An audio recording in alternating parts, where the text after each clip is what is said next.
I'm totally locked out of the shop. I have an idea.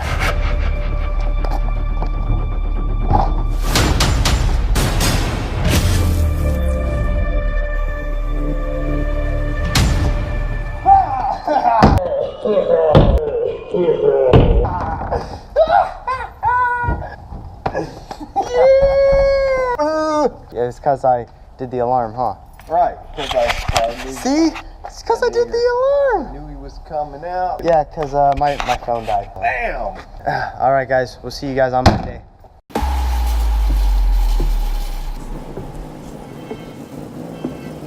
Hey, welcome back. It's Tuesday morning. It's not Monday, but we're gonna. Whew. Okay, geez, this is not gonna work. You have reached your destination. Wild Horses Motorsports. Alright, welcome back, guys. We're gonna hop right back in. As you can see, I didn't wash those clothes, but I don't think you guys care enough for it to matter. So, one of the last things we did was install the window regulator with the 4 new bolts. So what we're gonna have to do now is work on getting power to these windows so we can adjust the part of the window regulator that connects to the window to bring it up and down. And we'll show you guys how to do that. For the record, I really have no idea how to do this. I'm not too good with wires and stuff, but I know somebody who is. So let's go get him. And there he is. Ladies and gentlemen, Jim Creel, previously seen getting scared out of his mind, but now he's here to help. Alright, so after talking to my dad, he gave me some steps. What we previously did before we started this video was we installed the driver's side with all the wires attached and everything. So what we need to do to get power to the other side is we need to drill the holes so that we can run the wiring through the Bronco to the other side and connect it to get power over there. So that's what we're gonna do. Size of the drill bit, probably a 1/2. Anything a little bit smaller than that should drill a big enough hole. So go ahead and do that. Sweet! And now we have a hole. I'm gonna run over and drill the hole on the other side. Alright, now both holes have been drilled. So what we have to do next is figure out how to take this clear white piece off the end of these wires so that we can run it through the hole that we just drilled. That way we can get the power to the other side. Any suggestions?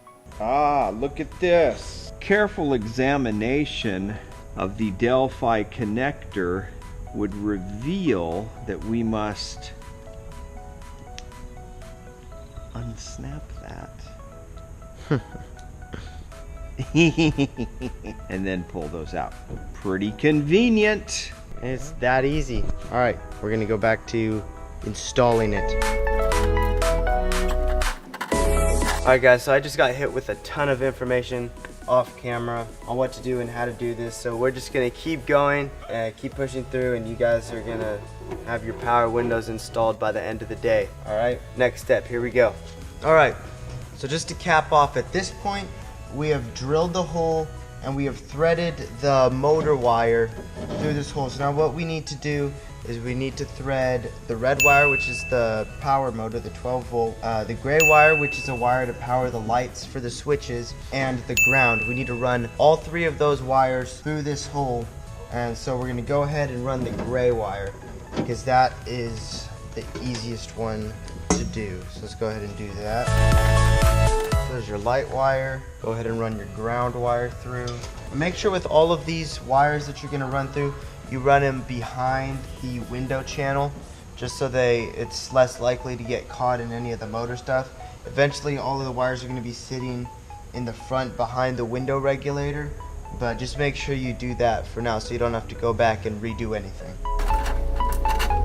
Alright, so we got the ground, the light wires, and the motor wires. Now with the red wire, as you can see, this kit came with a fuse box already installed.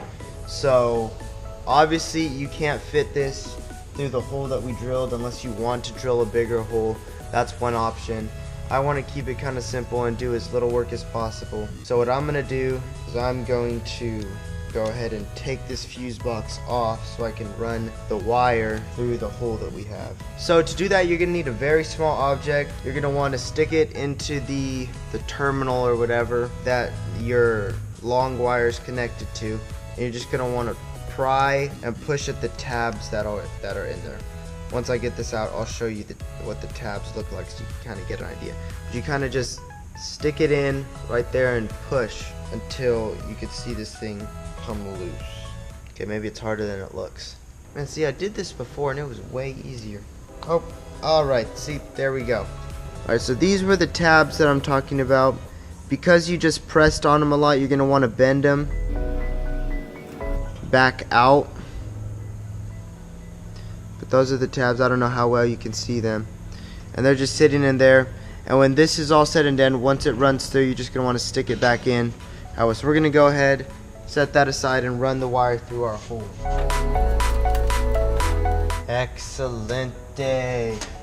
Then to put it back on, you're just going to want to stick the flat side in and wait for it to click. Pull it, make sure it doesn't come out. It is good to go. Stick that thing back on. Alright, and all of your wires are running through. Alright, one thing to add is for those of you running a custom wiring harness, you may or may not need this fuse box. So if you have a fuse box already in your harness that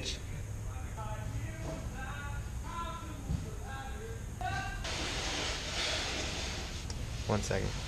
Jeez, alright. I forgot what I was gonna say.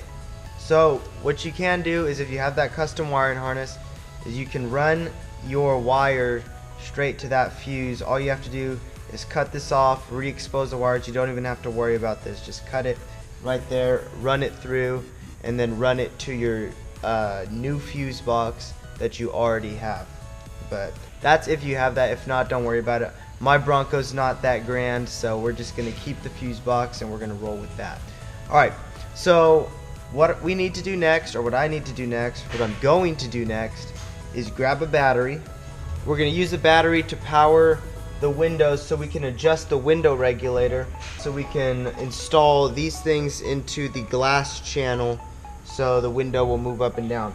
In order to do that, we do have to have power to those windows. So what you're going to want to do is you're going to want to run your motor wires through the dash into the other side, make it come out, and then it's going to go into those holes that we just drilled. So let's go ahead and do that. Alright, as you can see, what I did was I ran my wires right through this little harness, or right under it, just to keep them out of the way, because this thing is going to cover up real nicely once we install the hinge onto the door again. So after this part, what we want to do is run our motor wire right up through the dash and all the way down. So let's go ahead and do that. Just run it up and over your emergency brake.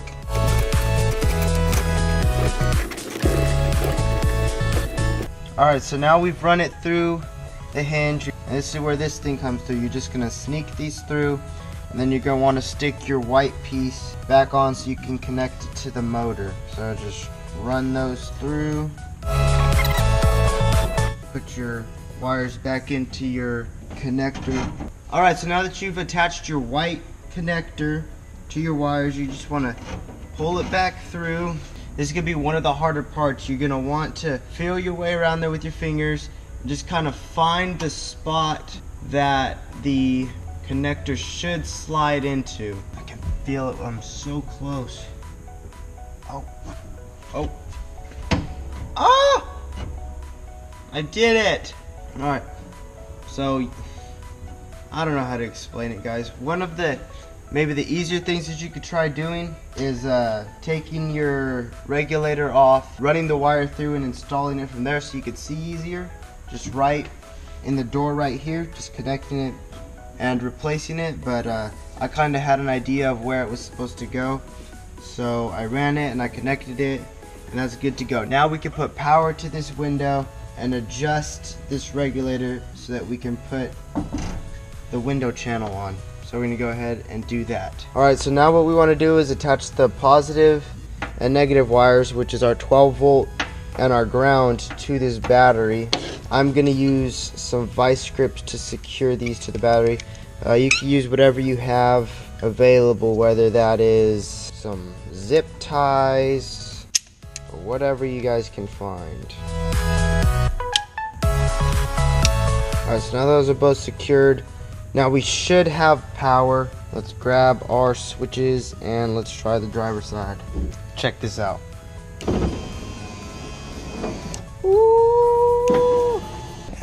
Alright, so now that we know that the windows have power, we're going to use these to adjust the regulator on the passenger side. Let me show you that on the driver's side. We want to get the regulator on the passenger side sitting right here. So just use this to adjust your passenger side till you see that it's sitting right in the middle, kind of right where this thing is. Alright, so as you can see, you have your window regulator stuck right here, right where you can see it. So what you're going to want to do is you're going to kind of want to release the tension on the clamps very carefully because you don't want your window to fall.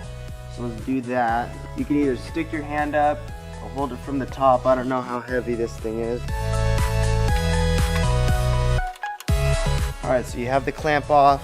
You're going to want to let the window run down till the little nub on the back of the regulator is sitting right in that channel. And then you're going to grab your little rubber piece. You're going to slide it into the window channel and push your knob through.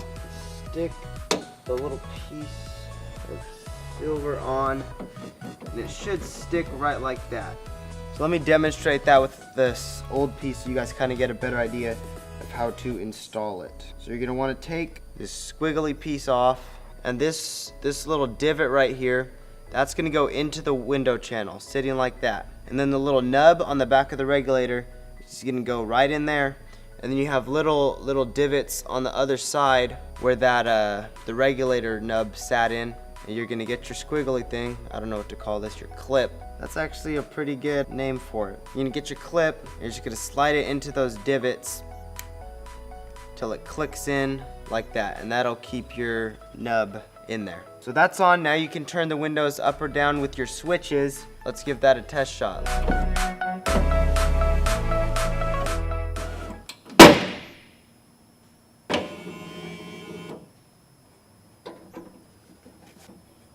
Very interesting.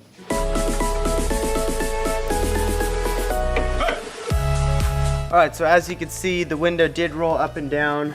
Now all we have to do is hide all of our wires, throw our side panels back on, figure out the wire. Okay, yeah, we got a lot of stuff to do. Maybe not a lot.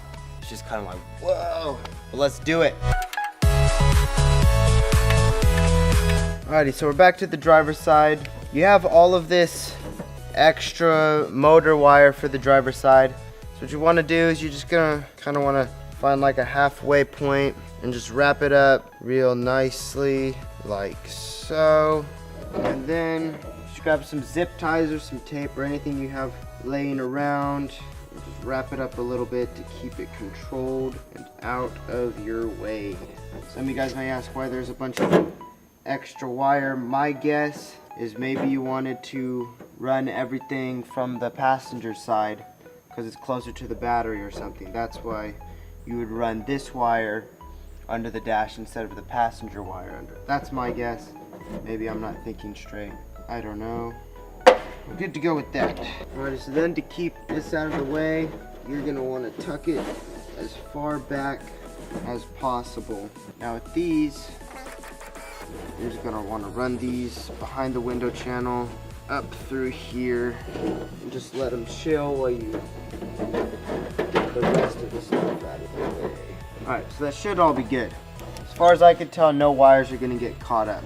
One tip you can do so that you don't mix these up is once you find out which one is the driver and which one is the passenger, just grab a Sharpie and just write on the side of it real quick, passenger, driver, just so you don't get them all mixed up. Now it's time to install our driver's side panel. So I have a diamond plated door panel. It's been bed lined, it kind of matches the inside, and that's kind of what I'm running. I cut a hole in it for our switches. I'm gonna go ahead and grab some clips so I can put this panel back on. Alright, so we installed the clips. we're gonna go ahead and just check to make sure that this side panel will work.